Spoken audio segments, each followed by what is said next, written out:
वो इन्वेस्टमेंट जो लोग करते हैं ना, देयर समथिंग कॉल्ड SIP, मालूम है? SIP सुना है क्या? Systematic investment plan. There is something called HIP, not this HIP, health investment plan. हर दिन सुबह, हर दिन आधा घंटा, पौना घंटा, 1 घंटा, डिपेंडिंग ऑन हाउ मच, आपका हेल्थ पे इन्वेस्टमेंट होना चाहिए. If it is not happening, then that time will be invested in sleeping. It will be invested somewhere else. क्योंकि ये टाइम जाने वाला ही है. ये स्टॉल का पैसा बचने वाला नहीं है कि 365 दिन के बाद आप बोलो देखो मेरे 20 दिन बच गए. ये ऑफिस का सिक लीव वाला कार्यक्रम नहीं है कि मेरा पे बच गया तो मुझे एक्स्ट्रा मिल जाएगा. ये 65 दिन गए, 365 तो गए, they will never come back again. So first stall you should visit. और इसका इन्वेस्टमेंट का बेनिफिट क्या मिलेगा आपको? जब आप ऐसा जाओगे 60 के ऊपर, 65 के ऊपर, तो आपकी जो दूसरी करेंसी है जिसके पीछे आप भाग रहे हो, कौन सी वाली, वो करेंसी कम खर्च होगी इसको संभालने में. जो अभी आप कमा रहे हो, ये सारी कमाई उस खर्चे का प्रोविजन है जो तुम करने वाले हो. तो अगर अभी तुमने HIP में, HIP में इन्वेस्टमेंट नहीं किया, तो सारी कमाई वहां लगने वाली है. शायद तुम अपने घर वालों की भी लगा के जाओगे. कुछ लोग तो ऐसे ही जी रहे हैं, सबको लेकर जाऊंगा. गारंटी देखो कुछ नहीं है. आपने SIP किया, आपने HIP किया, गारंटी कुछ नहीं है कि आपको आपकी हेल्थ अच्छी होगी, आप लंबी लाइफ जियोगे. लेकिन हम क्या कर सकते हैं? Possibility. We are human beings, we will create a possibility. हम पॉसिबिलिटी क्रिएट करेंगे एक अच्छी जिंदगी की. गारंटी कुछ नहीं है. तो अगर आप हेल्थ पे इन्वेस्टमेंट करोगे, you have a longer life, may be you have a disease free life, may be. And जब आप डिजीज फ्री लाइफ जीते हो, मेरी बात का विश्वास करो, इस बात को आप मानो, यह आपके लिए नहीं है. जब आप बूढ़े हो जाओगे ना, बूढ़े भी किसी भी एज में हो आप, और आप बीमार हो गए, कौन ट्रबल में आता है? जो आपसे मोहब्बत करती. उनको आपसे मोहब्बत करने का इनाम मिलना चाहिए, सजा नहीं मिलनी चाहिए. यह मेरी आपसे बात है.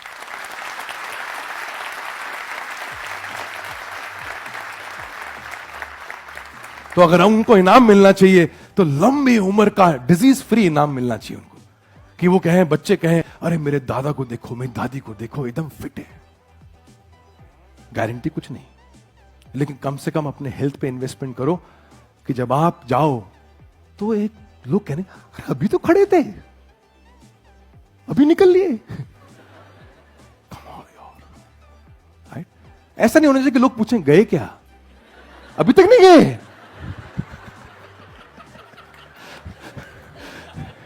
ऐसा नहीं होना चाहिए, अभी तक नहीं गए, कमाल है यार. सो I always wish and I always pray and I say, God, anything which you want to give to me, तो मुझे इतनी गिफ्ट देना कि I should trouble the least my loved ones. कि मेरे वजह से किसी को दुख नहीं होना चाहिए शरीर के रूप से, और वो दुख देने का कारण मैं ही होऊंगा, और दुख ना देने का कारण भी मैं ही होऊंगा. सो इस हेल्थ को लाइटली मत लो यार.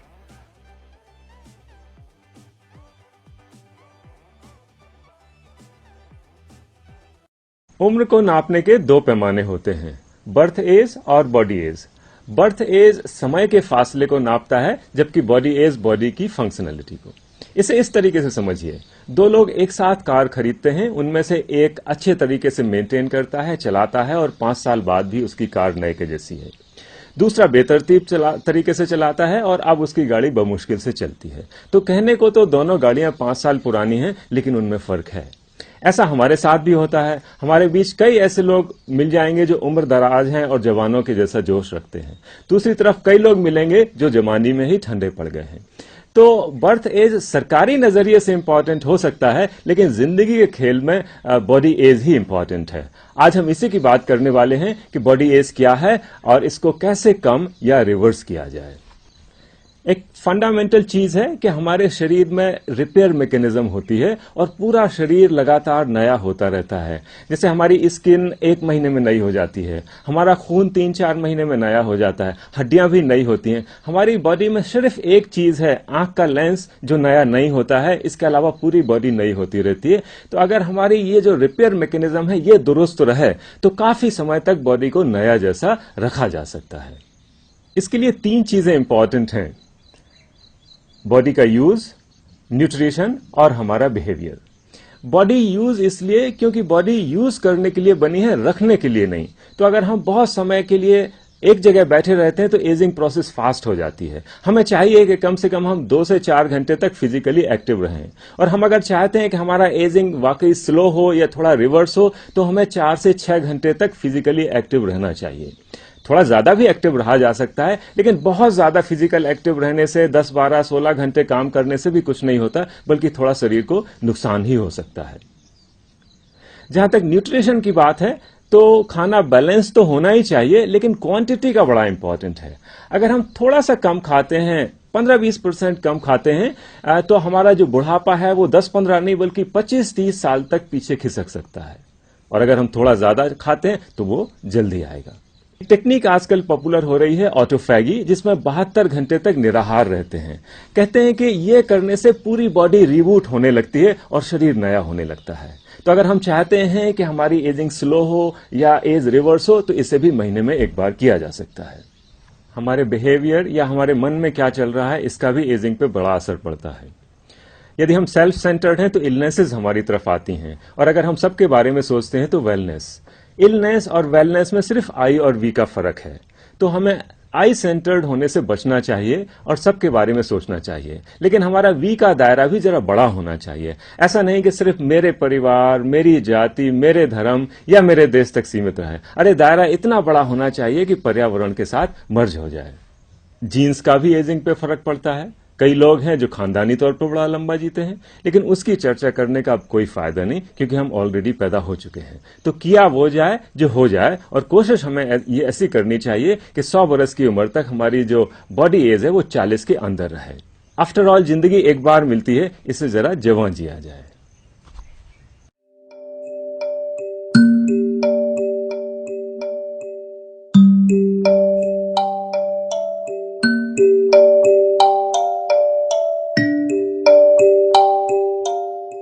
क्या होती है डिजाइन? ठंडा खाने की या दही या नींबू पानी। हाँ, देखो है ना भाई साहब, ये है ना, ये मैं जो पेशेंट है जो मैं आपको दिखा रहा हूँ, ये हाइड्रोक्सीक्लोरोक्विन कितने दिन खाई आपने हाइड्रोक्सीक्लोरोक्विन? 2 महीने खाइए।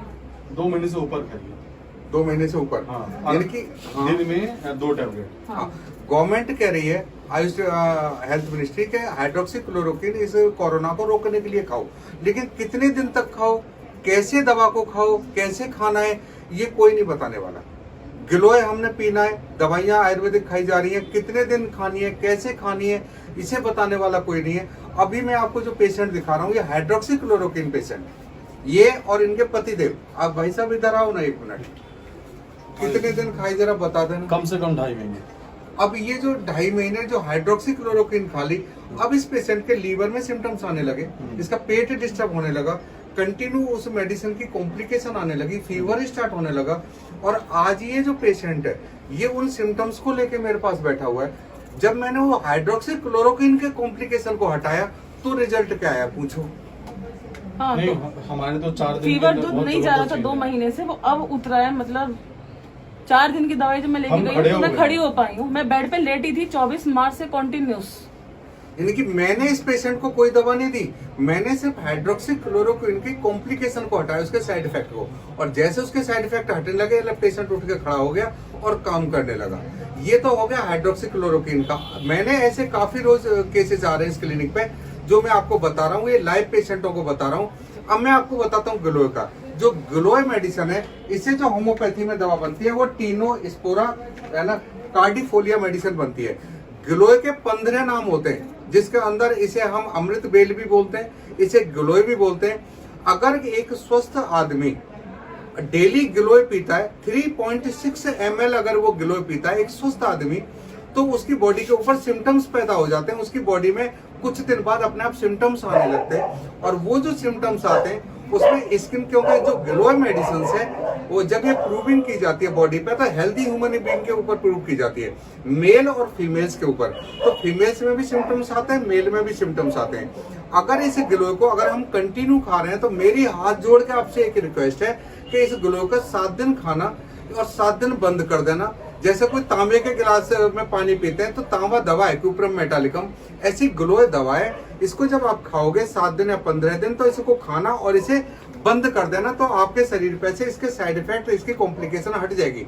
क्योंकि जब ग्लो कंटिन्यू लेंगे तो ग्लो लेने से क्या होगा कि आपके जब पेट में डिस्टरबेंस खड़ी हो जाएगी, जब आपको बुखार आने लगेगा, स्किन में दाने आने लगेंगे, आपका लीवर बढ़ने लगेगा, आपकी किडनियों में दिक्कत आने लगेगी, आपके ना सिर में दिक्कत आने लगेंगी। क्योंकि ग्लो एक बहुत बड़ी मेडिसिन है और ये जो काम करती है ग्लो, मैं आपको दिखाता हूँ। इस ग्लो से ये वाली दवाई बनती है, दिखाओ ना भाई इधर आके, ये लो, ये ध्यान से देखो, ये मेडिसिन है। जब हम किसी हेल्दी ह्यूमन बीइंग को अगर इस ग्लो को पिलाते हैं तो ये वाले सिम्टम्स आपकी बॉडी पे आ जाते हैं। और आप नेट पर डाल के होम्योपैथिक मेडिसिन निकाल लेना जिसका नाम है टीनोस्पोरा कॉर्डिफोलिया। और जिन पेशेंटों को ग्लो खाने से अगर ये इस दवाई के सिम्टम्स आने लगे तो इसको आप बीमारी मत समझना, ये दवाई के साइड इफेक्ट हैं। और आप जब ग्लो को छोड़ेंगे तो वो साइड इफेक्ट हट जाएंगे। तो ये जो कोई भी दवाई जब हम हेल्थी ह्यूमन बीइंग को देंगे, जब स्वस्थ आदमी को ये दवाई खिलाएंगे तो क्या होगा, उसकी बॉडी पे एक सिम्टम्स आने लगेंगे। और ग्लो कितना लेना है, किस मात्रा में लेना है, जो इन चीजों को प्रिस्क्राइब कर रहे हैं, कोई आयुर्वेदिक डॉक्टर है या होम्योपैथिक डॉक्टर है, एलोपैथिक डॉक्टर है, उन डॉक्टरों से मेरी हाथ जोड़ के विनती है कि उस चीज को ये बताएं कि इसको खाना कैसे है, कितने दिन खाना है, कितने दिन बाद इसे छोड़ना है, जिससे ये समाज एक मेडिसिनल डिजीज से बचाया जा सके। क्योंकि बीमारी 2 तरह से आती है, एक प्राकृतिक बीमारी नेचुरल डिजीज और एक मेडिसिनल डिजीज।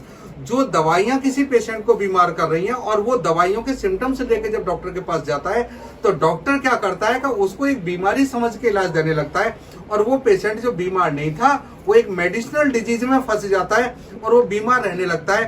तो ये हम मानवता के साथ, मुझे ऐसा लगता है कि ये मेरा फर्ज था जो मैं आपको बता दूं उन लाइव पेशेंटों के बारे में। आप कौन से टाइप का टूथपेस्ट यूज करते हो?